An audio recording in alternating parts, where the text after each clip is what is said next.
අපි බොහෝ දෙනා ඉලෝන් මස් ගැන හිතනකොට අපිට එක ප්‍රශ්නයක් නොකිය හිතේ තියන් ඉන්නවා. අන්න ඒක තමයි මේ මනුස්්‍ය අපි වගේම මිනිහෙක් නම් ඔහුට මෙච්චර දුර යන්න කොහොමද චාන්සක ලැබුණ කියලා.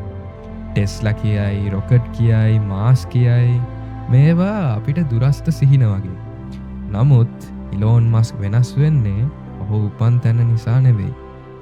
ඔහුට තිබ්බ මුදල් නිසාත් නෙවෙයි. ඔහු වෙනස් වෙන්නේ ඔහු හිතන විදිහ නිසා. අද අපි බලන්න යන්නේ ඉලෝන් මස්ක් වැඩ කරන්නේ කොහොමද කියලා නෙවෙයි. ඉලෝන් මස්ක් හිතන්නේ කොහොමද කියලා. අපි බොහෝ දෙනා ජීවිතයේ තීරණ ගන්නේ හරියට මේ වගේ. හැමෝම එහෙම කරනවානේ. මෙන්න මේක මේ විදිහට කරොත් තමයි හරියන්නේ. ඒක නම් ඉම්පොසිබල්. අන්නේ වචන තියෙනව නේද? ඒවා නිකන් අපිට ආරක්ෂාවක් වගේ. නමුත් ඉලෝන් මස්ක් ඒ වචන අහන ගමන් නතර වෙන්නේ නැහැ. ඔහු එතනින් එක ප්‍රශ්නයක් අහනවා. ඒක තමයි ඒක ඇත්තටම ඇයි ඉම්පොසිබල්? මෙන්න මෙතනින් තමයි කතාව වෙනස් වෙන්න පටන් ගන්න. ඉලෝන් මස්ක් ප්‍රශ්න විසඳන විදිහ හෙනම අසාමාන්‍යයි. ඔහු අනිත් අය කරන දේ ගැන එච්චර සිතන්නේ නැහැ. ඔහු කරන්නේ දේවල් මුලටම බිඳලා බැලීම. assumptions එකකින් එක ඉවත් කරලා අවසානයේ ඉතිරි වන්නේ සත්‍ය විතරයි. මේකයි first principles thinking කියන්නේ. ඉලෝන් මස්ක්ගේ මොලේ ක්‍රියා කරන මූලික ඇල්ගොරිතම් එක. ඉලෝන් මස්ක් රොකට් හදන්න හිතුවම ලෝකයේම කිව්වා රොකට් හදන එක ඉතාම මිලාදිකයි. ප්‍රයිවට් කම්පැනි එකකට ඕක නම් කරන්න බෑ. ඒක ඉන්ඩස්ට්‍රි එකේ ට්‍රුත් එක වගේ. බොහෝ අය එතනින් අතර වෙනවා. නමුත් ඉලෝන් මස්ක් රොකට් එක ඇත්තටම මොනාවලින්ද කියලා බැලුව හැදිලා තියෙන්නේ. රොකට් එක අමුද්‍රව්‍ය වලට බිඳලා බලද්දි ඇලුමීනියම්, ටයිටේනියම්, කාබන් ෆයිබර් ඒවා ලෝකයේ තියෙන සාමාන්‍ය දේවල්.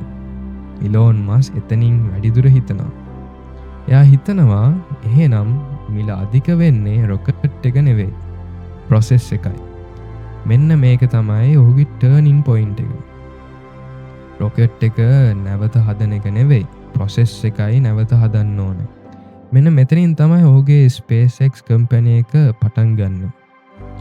ඉලෝන් මස්ක් මෙතනින් පස්සේ තවත් දෙයක් තේරුම් ගන්නවා. කාලය නැවත ලැබෙන්නේ නැහැ. ඔහුගේ දවස පැයවලට නෙවෙයි, මිනිත්තු 5ක කොටස් වලට බෙදලා තිබුණා. ඩිසිෂන් එකක් අද ගන්න පුළුවන් නම් එයා හෙටට තල්ලු කරේ නැහැ. ඔහුට කාලය කියන්නේ අහිමි වෙමින් යන දේවල් අතරින් වඩාත්ම වටින එකකි. බොහෝ අය ඉලෝන් මස්ක් ගැන අමුතු දේ හිතන්නේ මෙන්න මෙතනදී. ඔහු රොකට් සයන්ස් යුනිවර්සිටි එකේ ඉගෙන ගත්තේ නැති වුණාට ඔහු රොකට් හදනවා. ඒකට හේතුව තමයි ඔහු ඉගෙන ගන්න විදිහ. ඔහුට පුළුවන් හැමදේම කියවලා බලලා ඔහු ඉගෙන ගන්නවා.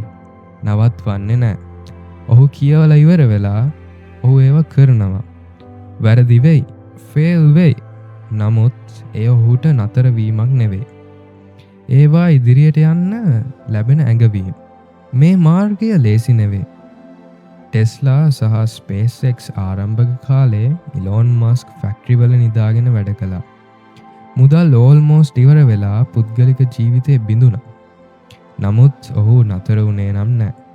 ඔහු තේරුම් ගත්තා වැදගත් දෙයක් හදනකොට වේදනාව මිලක් කියලා. ඉලෝන් මස්ක් අපිට උගන්වන පාඩම රොකට් ගැන නෙවෙයි, ටෙස්ලා ගැනත් නෙවෙයි, හිතන විදිහ ගැන.